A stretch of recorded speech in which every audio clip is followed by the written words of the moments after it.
So welcome along to the industry analysis for the strategic case study of May and August 2020.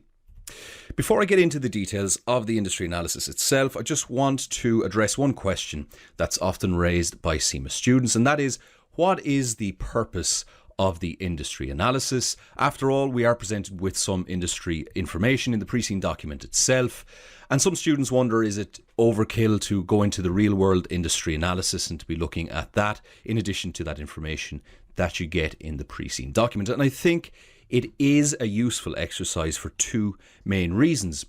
But first, let me just say that you are not expected to be an industry expert by any stretch of the imagination. CIMA is not expecting you to know all of the ins and outs of the industry. However, understanding that wider business environment and the industrial context has two key potential benefits on the day of the exam. They are as follows. Firstly, it helps you to anticipate some of the potential issues or scenarios that might arise in the unseen, and therefore avoid any nasty surprises or confusions on exam day. So CIMA, of course, wants to base their scenarios on realistic situations from the real world. They want the scenarios to be as realistic as possible because, of course, the whole point of the case study exam is to see if you can apply your theoretical knowledge in a real world setting or something as close to a real world setting as possible. And so for that reason, of course, the CIMA examiners are going to be looking to the real world environment for inspiration and ideas about what they will present to you on exam day. Secondly, it makes it easier to illustrate and apply your own abstract theoretical knowledge. So it's useful from your own point of view in terms of application, using examples, using practical examples and concepts from the real world. By using those concrete examples and specifics, then you're better able to demonstrate your understanding of the theories, of the principles, and show that you're able to actually apply them in a realistic setting. So it really is just priming you for exam day, giving you some useful concepts and familiarizing yourself with the context so that you're not surprised or taken off guard on exam day. So they're the main reasons why I think it's useful to do this kind of extra industry analysis, just to give you that extra feeling of security going into the exam. So here's a quick overview of the industry analysis, what we're going to be covering today. We're going to start with a look at the hoverboard market specifically. And from there, then, we're going to move into the broader micromobility industry. This is obviously the ride sharing of these kinds of devices, these scooters, electric scooters, hoverboards, and so on. And then finally, in the third section, we're going to take a look at some real-world cases focusing primarily on Ninebot and Lime. Lime is one of the most recognizable in the scooter sharing industry, scooter sharing market. So we'll be looking at them, learning some lessons from their operations and what they've been doing in recent years, and they might be some inspiration or basis for the scenarios that come up on exam day. Okay, so section 1, we'll start here with the hoverboard market overview. And we're going to start by looking at the different kinds of hoverboards that are out there that are available, because of course this might be something that the company in the pre-seen is looking to diversify the kinds of devices, transport devices that they use, and this might be a good starting point from the real world. So we have, of course, the standard hoverboard. This is the two-wheel platform, and this is what is currently being used by Runnabout in the pre-seen. We then have what are sometimes called electric unicycle. These are one-wheel hoverboards, but they use the same principles, the same kinds of technologies, except of course they're just using one wheel, and the platform then is on either side of that wheel. There are two other types of what are technically classified as hoverboards, and these are a little bit more radical, a little bit more exceptional, a little bit more innovative, and to be honest with you, they're a bit more gimmicky as well, and not quite at the stage where they can really be used in a real world setting. The first is what's sometimes called the real hoverboard, and if you've seen Back to the Future 2, you'll know what this concept is, the famous concept of the real flying skateboard type device. Now, this is something that is still very much in early prototype stages, and it is not ready for the real world application, unfortunately. So for example, Lexus, the car manufacturer, has been involved in creating the so-called real hoverboard, and they had this big marketing campaign a number of years ago. I think it was in 2015 when it first was released. They released these teaser trailers and videos of people on what looked like a real hoverboard. It turned out in the end that the place that they were actually testing this hoverboard, the ground was specially designed and equipped with magnets, and obviously it was based on magnetic principles, the whole hoverboard, but they needed the ground itself to actually be magnetized in order for this to actually work. So in other words, you wouldn't be able to use this on a normal street or anywhere else for that matter. But it was a nice little gimmick, and of course it was a big advertising boon for Lexus. They got a lot of attention when they did this, but these kinds of devices are very, very, very far away still from actually having an application in the real world. So don't get confused if you hear about real hoverboards. They're still some way away yet from being commercially viable, but maybe something that is worth looking into in a long-term sense.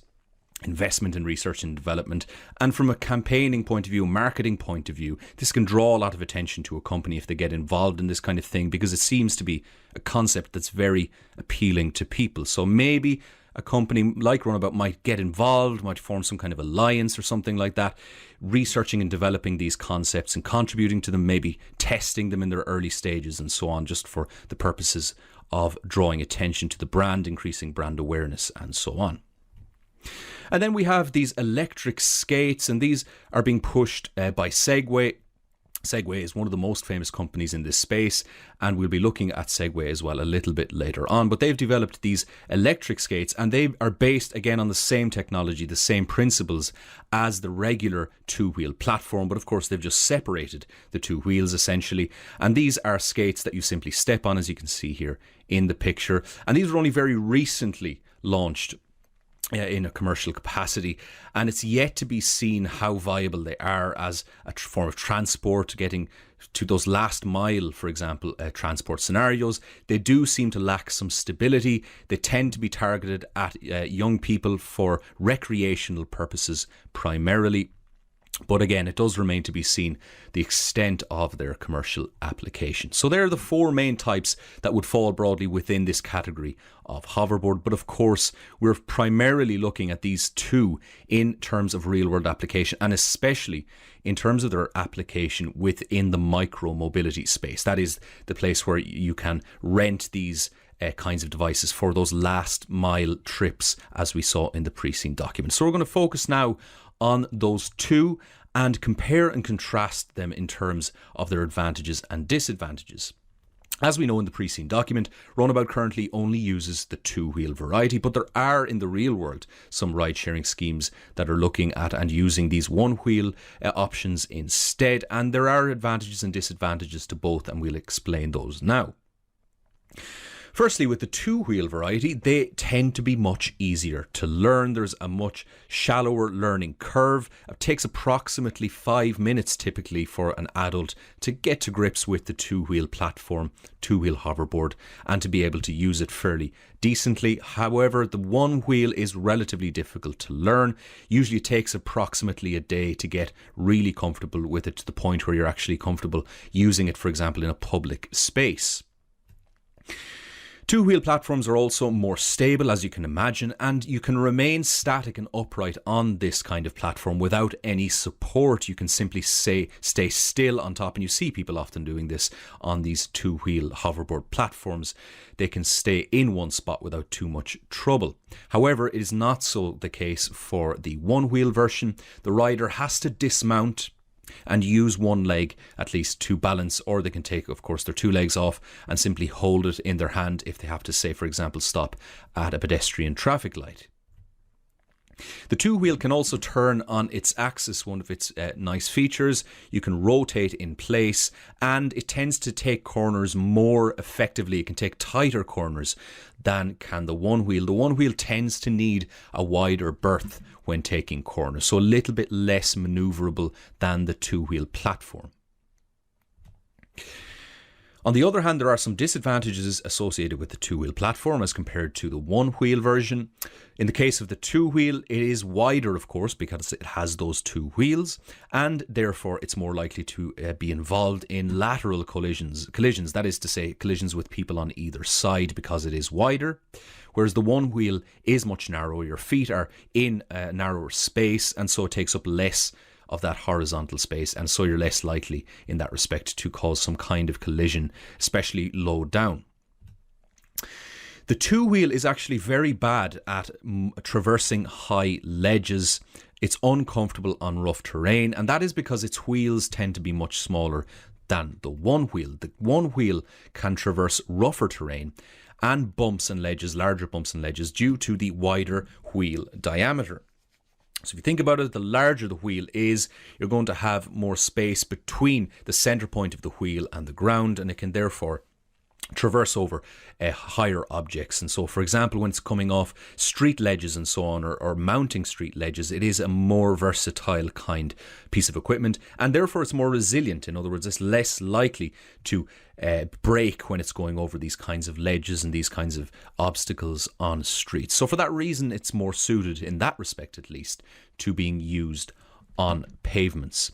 Now, you've seen in the pre-scene document, of course, there were mentions at various points and in those blog entries at the end of the pre-scene document of the two-wheel platform breaking when it comes off ledges and so on, and this seems to cause a lot of frustration. Also, of course, is going to result in costs when it comes to repair, maintenance and so on, and having to dispose of those broken two-wheel platforms. And so for that reason, maybe a company like Runnabout will be looking at the one-wheel variety because it's more resilient, despite the fact that it has some of these disadvantages that we saw here.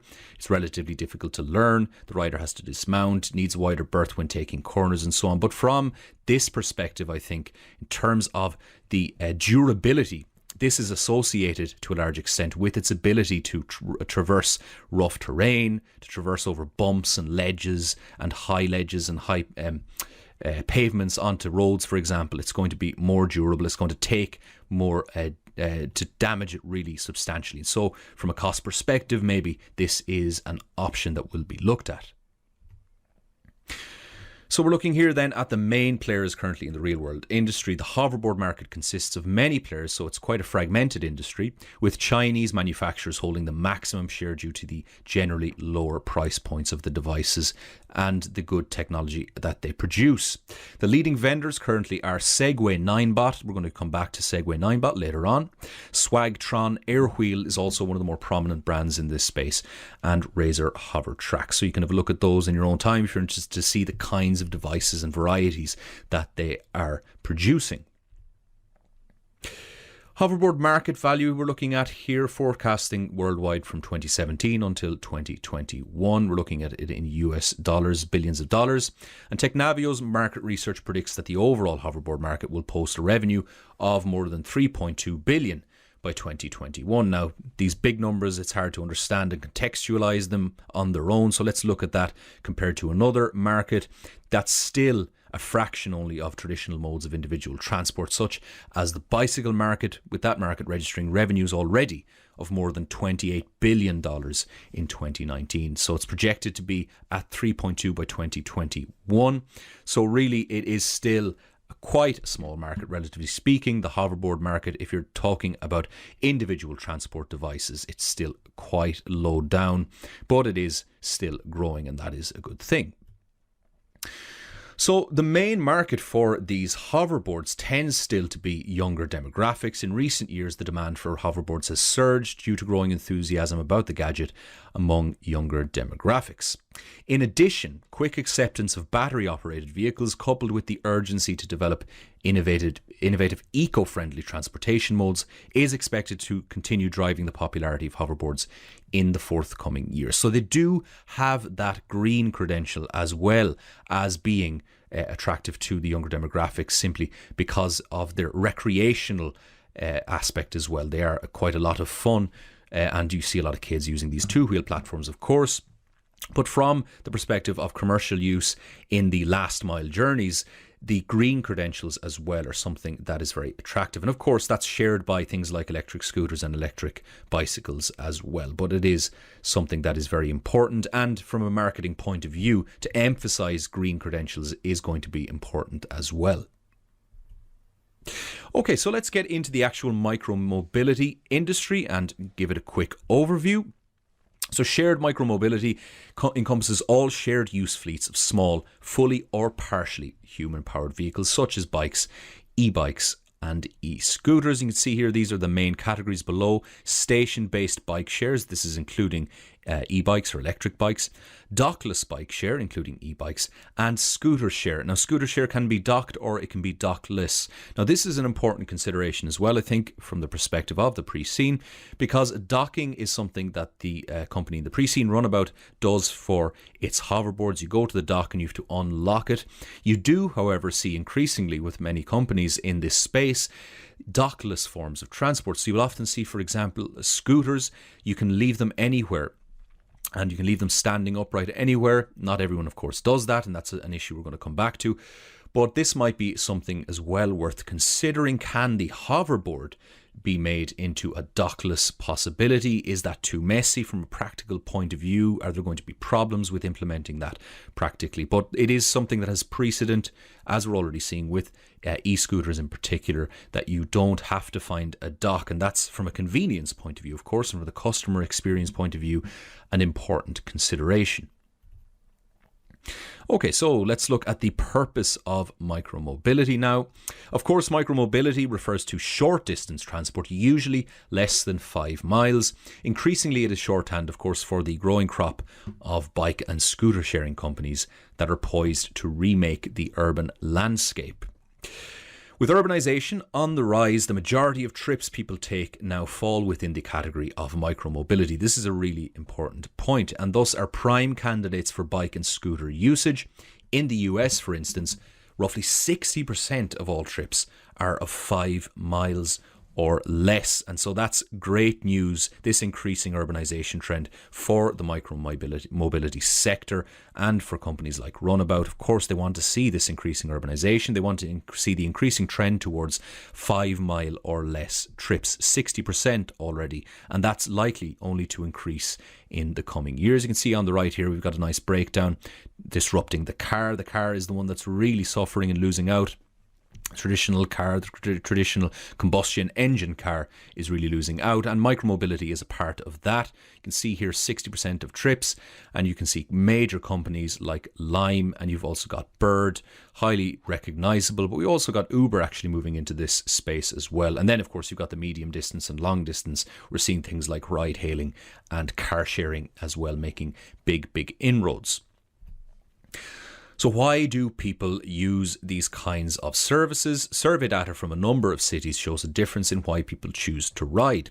People using station-based bike share are more likely than people using e-scooter share to report that they ride to get to or from work, and to say that they use bike share to connect to transit. So this is important, that bikes remain ahead of scooters and indeed ahead of hoverboards as well in terms of the number of people still using them to get to and from work and to connect between transit. So bicycles still remain the major, most popular kind of micromobile service out there in these sharing schemes, and that seems to be the case as well in the context of Gieland in the pre-scene document. But it is something that perhaps will change as we see these hoverboards and the various kinds of hoverboards now becoming more popular among the younger demographics especially, and with urbanisation increasing. This seems to be somewhere that is growing fast, the hoverboard segment within the micromobility sector. So looking at it at a global perspective here, you can see that the APAC region is the largest market in terms of regional share. 2018 market size of $3 billion. The 2025 market size is projected to be $9.8 billion. This is the entire micromobility market. Now, bear in mind, this is scooters and this is bicycles, e-bikes and hoverboards as well, of course. Market growth rate then from 2019 to 2025, I should say, is projected to be 19.9%. So hard to know what that actually means. You need some context here. Well, let's just use for reference the crude oil market, for example. The growth rate to 2025 is projected to be 2%, 19%.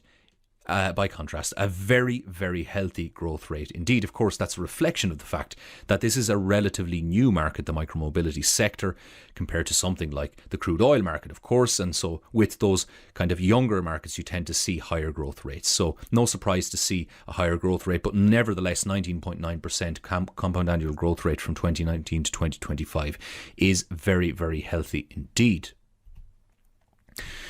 So let's look at the major markets now. The Asia-Pacific region, as I mentioned, accounted for over 42% of the global market in 2017, owing to rapid urbanization. So urbanization is key here, and strong adoption from Chinese consumers. Furthermore, availability of a broad consumer base in the APAC region has encouraged manufacturers to explore the rental service business model. Moreover, China and Taiwan are prime locations for manufacturing of these vehicles, owing to high production capabilities and availability of abundant raw materials. And so that's for that reason the micromobility sharing service business model has really taken off, because of course they're geographically close to the manufacturers, the major manufacturers, and so you've lower costs in terms of delivery of these devices and so on.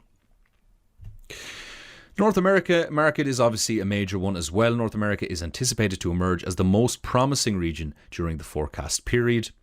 The goal of reaching 1.5 million zero-emission vehicles by 2025, established by the Governor of California, is contributing to regional demand. So that zero emissions consideration is very important indeed, and putting that front and centre in terms of marketing, both for the manufacturers of these devices, but also for the companies like Runnabout, for example, that are using these devices. They need to make sure that they are singing their green credentials, I should say, loud and clear.